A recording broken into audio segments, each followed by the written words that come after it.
First শুকনো খোলায় কিছু মশলা ভেজে নিতে হবে। পর্যাপ্ত পরিমাণে সর্ষের তেল, এখানে সাদা তেল ইউজ করা যেতে পারে, বাট আমি সর্ষের তেল ইউজ করলাম। আমাদের সাদা একটু বাটার ছেড়ে দিয়েছি, এটা অপশনাল, এটা স্কিপ করতে পারো, কোনো ব্যাপার নেই। এবার ওর ভিতরে যাবে পেঁয়াজগুলো, যাচ্ছে পেঁয়াজ কুচিগুলো।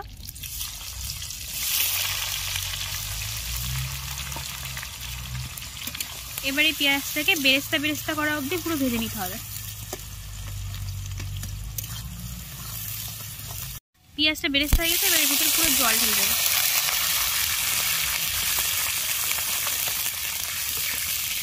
ভালো, আরো লাগবে,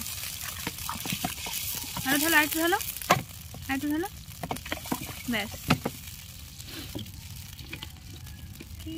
এর মধ্যে বিরিয়ানি মশলা যেটা আমি গোটা ছিল সেটা বেটে ওর মধ্যে দিয়েছি কিছুটা। আর দেবো টক দই, টক দই দাও তোমার 2 চামচ,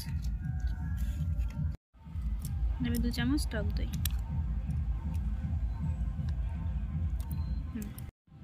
এবার যাচ্ছে 1 চামচ আদা বাটা আর 1 চামচ রসুন বাটা।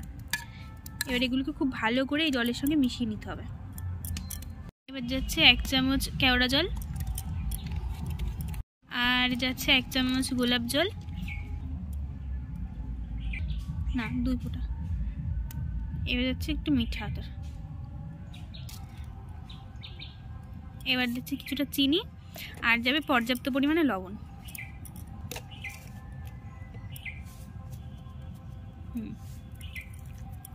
লবণ, লঙ্কা বাটা আর হচ্ছে জিরে বাটা 2 চামচ, মোটামুটি 4 চামচ মতো লঙ্কা বাটা আমি দিয়ে দেবো। এবার যাচ্ছে কিছুটা খোয়া ক্ষীর। খোয়া ক্ষীরটা হচ্ছে মাংসটাকে সফট করবে আর আলুটাকেও সফট করে দেবে, সেই জন্য আমি 2 চামচের মতো খোয়া ক্ষীর দিয়ে দিচ্ছি ভিতরে। এই যাচ্ছে ভিতরে মাংসগুলো সব এক একে দিয়ে দেবে, সব দাও মাংসগুলো। মোটামুটি 80% মতো হয়ে গেছে। এবার এটাকে ছানটা দিয়ে ছেঁকে ছেঁকে সব নামিয়ে নেবে ভিতর থেকে। বাকিটা যেটুকু আছে ওটুকু দমে সিদ্ধ হয়ে যাবে। তো এটা ছিল সেই জলের মধ্যে আলুগুলো চলে যাবে। আমি মোটামুটি 5টা আলু দিয়েছিলাম, তো 10 পিস আমার আলু হয়েছে, এটুকুই আমার জন্য এনাফ। যার যেমন লাগে সে সেমন দিয়ে দেবেন। মাংসটা ঠিক এরকম পর্যায়ে আমি নামিয়ে নিয়েছি, ঠিক আছে। আলুটা ছেঁকে ছেঁকে এবার নামিয়ে নেবে। আলুটাও ওই মোটামুটি 80% মতো সেদ্ধ হয়েছে। এবার এটা হবে বিরিয়ানির ইয়াখনি, এই জন্য এটাকে ছেঁকে নিতে হবে।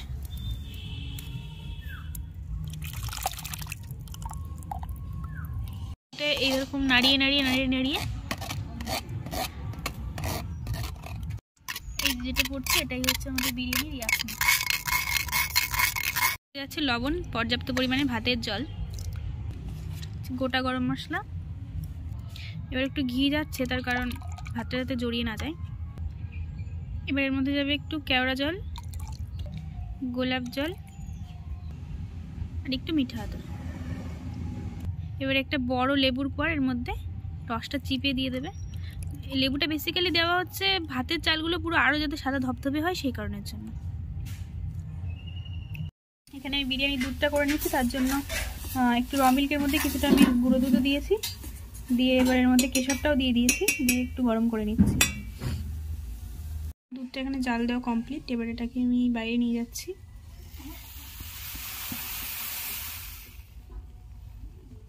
চালটা চলে যাচ্ছে। চালটা আমি মোটামুটি 1 ঘন্টা কি ভিজিয়ে রেখেছিলাম। ও বলে রাখি, আমি কিন্তু 1 কিলো চালের বিরিয়ানি বানাচ্ছি। আমি ভিডিও করতে ভুলে গেছিলাম, তো আমি প্রথমে হাঁড়িতে কিছুটা বাটার দিয়েছি। বাটার দেওয়ার পর মাংসটা পুরো ঢেলে দিয়েছি, তারপরে আলু দিয়েছি, আর তারপর একটু চিনি, খোয়া ক্ষীর আর গোলমরিচের গুঁড়োর উপর দিয়ে দিয়েছি। এবার নেক্সট স্টেপ হলো, এবার নেক্সটের মধ্যে যাচ্ছে কিছুটা টক দই দিয়ে দিচ্ছি আমি। টক দইটা ফ্লেভারটাকে আরও সুন্দর করে ইনহ্যান্স করবে। কিছুটা বাটার, সেটাও আমি এর মধ্যে দিয়ে দিচ্ছি। এটা অপশনাল, দিতেও পারো না দিতেও পারো, কোনো প্রবলেম নেই। আমি একটু দিলাম, এটা ফ্লেভারটা খুব সুন্দর আসে। আর না, আপাতত আর লাগবে না। আর ইয়ে দাও, ওই কি বলে, দুধ চা। এবার যে ইয়াকনিটা ছেঁকে রেখেছিলাম ওটা 4 সাইড দিয়ে ঘুরিয়ে দিয়ে দেবো, সব দিয়ে দেবো।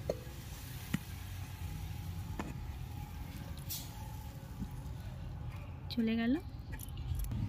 এবার যে দুধটা জ্বালিয়ে রেখেছিলাম ওর মধ্যেই আমি সব একেবারে ওটা দিয়ে দিচ্ছে জল, কেওড়া জল চলে যাচ্ছে, আর যাবে একটু মিঠা আতর।